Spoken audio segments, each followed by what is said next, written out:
Hi there, my name's Emily and I'm a first aid trainer and also a secondary school teacher. And I've been doing both of these jobs for over 20 years. So we're going to combine both these skills in this video and we're going to talk about going back to school. Because here in England, all my colleagues, friends, family are all talking about them going back to school to teach, or also their children going to a new school, maybe starting a new class, a new key stage with a new teacher and making new friends. So all of these things can just bring a mix of excitement, anxiety, fears, happiness, and maybe also a mix of everything else in between. So we're going to cover in this video how to prepare your child for the school day. So everything from how to prepare them with eating a healthy breakfast, to packing their school bags, what to take to school in their school bag. We're going to look at how the school is also going to help your child if they're unwell, and also in a medical emergency, and what you and your child's school should be doing in order to support their physical or mental well-being. So firstly then, let's look at how to help your child prepare for the school day and what they should take with them to school and why. So a good healthy breakfast is essential, and making sure your child is hydrated. Research shows that many children are dehydrated as a result of not drinking enough. And this can lead to headaches, tiredness, dizziness, mood swings, poor concentration, and all of that will affect their performance during a school day. So I know at my school, where I actually used to teach, we had a water bottle policy where everybody or every child should bring a water bottle into school, they should place it on a school desk, and they'd be encouraged to take sips of water throughout that lesson. So speak to your child's school, see if they've got a policy that's similar to that. Primary school children should be drinking between 1 and 1.3 litres of fluids a day. So make sure they're having a nice healthy breakfast to fuel them with enough energy to last for their lunchtime. Make sure as well that you are providing them with enough fluids in a water bottle to take to school. And also in that school bag, make sure they've got their appropriate medication they're going to need for school, such as do they need their inhalers, do they need auto-injector pens? We'll talk more about that a little bit later on. Now, next thing I've also noticed, and I've mainly noticed this from year 6 to year 7 transition, is the size of school bags. When year 7 seem to start secondary school, they have an enormous suitcase bag that seems to carry their whole life in it. Please try and support your child saying that's just not necessary. You need to have a suitable school bag that can carry enough things for that school day. Because studies have actually shown that 72% of primary school children have experienced a back pain in the previous years. Now, it's not just because they're carrying too much on their back or on one shoulder, but it's also down to poor lifestyle choices such as looking at a phone all the time, looking down at a laptop, not looking at eye level. So I encourage them to have a better posture, encourage them to keep their laptops, computers at eye level, and also make sure the school bag they've chosen or you've helped them choose is appropriate to carry their school books in. You know, maybe if it's a one strap one, it comes across their body, or ideally 2 straps that go on their shoulders, not these bags that just hang off one shoulder. And also maybe just help them pack the appropriate things for that day. There's no point taking a PE kit for every single day. There's no need for that. Don't take their books in for the whole week. Children should only ideally be carrying 10% of their body weight. So just help them, guide them, choose the correct bag, and also make sure they pack only what they need. And speak to the school. Maybe they can actually leave some possessions in lockers, or maybe they can leave them in their school desk, depending on what age of the child is. Now, after the last 18 months we've all had, I'm sure some of you have experienced some ups and downs, some mental health issues, some mental health illnesses due to stress, people working from home, children being there as well, anxiety from the unknown, money worries, etc. But statistics do state that half of all adults with mental health issues experience their first symptoms before the age of 14. So it's really important to be aware of your child's emotions. There are many potential triggers for emotional health issues, ranging anything from a family divorce to struggling with schoolwork to being bullied at school. So it's really important we tune into the signs of emotional issues, such as your child's rages or tantrums. Maybe they're very tearful, maybe they're not sleeping, or they have recurring tummy aches, and they're trying to avoid school. Be available for your child to talk to. Try not to blame them or belittle their worries, and ask them, what do they think might help them in this situation? And if you want more advice, please speak to your child's school. Ask them, speak to the teacher, or you can call the Young Minds helpline. And what I'll do, I'll leave that helpline number in the description below so you have access to that whenever you would like to. Now let's look at medical conditions in school. Because if your child has a physical or mental health condition, it's going to be natural to worry about how they're going to be looked after at school. And from whether they're going to be given their medication correctly, on time, to how they will cope on school trips, away from you.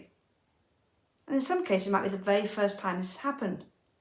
But just to ease your worries a little bit, in September 2014, the Children and Families Act was introduced. This was introduced to ensure that all pupils with medical needs are properly supported at school, so they can play a full and active part in school life. They can stay healthy and fulfil their potential, which of course is what we all want for that child. Now, if your child does have a severe or complex medical problem or needs specialist healthcare, a healthcare plan is likely to be essential. But for less complicated conditions, it may not be necessary. Now, common conditions that might require an individual healthcare plan, an IHP, sometimes you might have heard it called, would include things like asthma, epilepsy, diabetes, severe allergic reactions, although there are many, many other circumstances in which a child will need a healthcare plan. Now, this healthcare plan is a written document which literally specifies what sort of help the school can provide for your child. For example, what medicines they can administer and what to do in the medical emergencies. Now, with some of these medical conditions, your child might need to take medication regularly throughout a school day. And wherever possible, children should always be allowed to carry their own medication, their own medicines and relevant devices, or they should be able to access them easily and quickly for self-medication in an emergency. They should never be locked away anywhere. And children who can take their medicines themselves or manage these procedures may require an appropriate level of supervision. Of course, though, it might not be appropriate for a child to self-manage. Then in that case, relevant staff should be there to help administer these medicines and obviously they would have been provided with the training to be able to administer them and manage procedures for them. So please have a conversation with your child's school to find out what support can be put into place for them. You might also want to just make sure you speak to the child's school, especially if it's a new school, about what they can do to support the child going into a class. So it's not just about administering medication, but what they can do to help support them with their peers, their friendship groups, because the child can feel quite isolated and they don't necessarily want to explain why they have to keep taking medication regularly or test themselves regularly, or they might be feeling unwell. So they want their peers to be able to understand. Now, since 2014, schools have also been allowed to keep spare asthma reliever inhalers. They're normally the blue ones for use in an emergency. This is great news because it recognises the fact that asthma and asthma attacks can be a life-threatening condition. And actually 86% of children at school have been left without an inhaler because they've forgotten to take it, it's ran out, they've lost it, or it's broken. Now, it's up to the school to decide whether they keep one on site as a spare inhaler, which is one use and one use only. So it's still important that your child takes their own medication to school. They take their own inhaler, they pack it in their school bag. Also, from 2017, October time, schools have also been allowed to keep a spare adrenaline auto-injector pen, such as the EpiPen, on premises in case of a life-threatening severe allergic reaction, anaphylaxis. Again, this is not compulsory. The school doesn't have to do this. So you should always make sure your child takes their own medication to school, but it just provides an extra layer of support in case of emergency. Just in case their pen is out of date, the school might have a spare one. Now, I will leave the link to YouTube videos that I've previously made about how to deal with someone in an emergency for an asthma attack or also anaphylaxis. So I'll leave that in the description below for you. So let's now take a look at other type of medication that a child might need that is not part of a long-term health need, such as taking antibiotics. Because at some stage of a child's school journey, most children will probably need to take some sort of medication. Things like antibiotics for ear infections. Now, all schools should have a medicine policy that dictates how they would administer medicines. So how you can expect them to be able to help your child. But I just also want to make aware of, teachers are not legally required to give children their medication. Nor are they legally required to supervise them taking it. And those who do agree to administer or supervise the medication do so voluntarily. Now, parents are generally encouraged to schedule their child's medication so that they don't have to take it in school.